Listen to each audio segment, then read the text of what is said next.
మీ అందరికీ నేను ఒకటే చెప్తా ఉన్నా, కష్టాలు శాశ్వతం కాదు.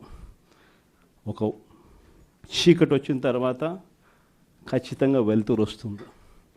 ఇది ప్రతి ఒక్కరం గుర్తుపెట్టుకోండి. చూస్తూ చూస్తూ కన్ను మూసుకుంటే 3 ఏళ్ళు కూడా అయిపోతుంది. ఈ 3 ఏళ్ళు మాత్రం గట్టిగా తోడుగా నిలబడండి, నాకు తోడుగా నిలబడండి, ప్రజలకు తోడుగా నిలబడండి. ఆ తర్వాత మళ్ళీ వైఎస్ఆర్ కాంగ్రెస్ పార్టీ మళ్ళీ అధికారంలోకి ఖచ్చితంగా వస్తుంది. ఈసారి జగన్ 2 పాలన ఖచ్చితంగా జరుగుతుందని మాత్రం చెప్తాను. ఈసారి జగన్ 2 పాలనలో మాత్రం ప్రతి కార్యకర్తకు మీ జగన్ తోడుగా ఉంటాడని ఖచ్చితంగా చెప్తాను.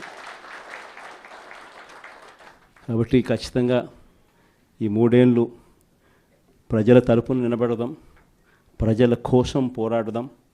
విలువలు విశ్వసనీయతతో కూడిన రాజకీయాలకు YSR Congress party care of అడ్రస్గా ఎప్పటికీ నిలుస్తుందన్న సంకేతం ఖచ్చితంగా ఇద్దామని చెప్పి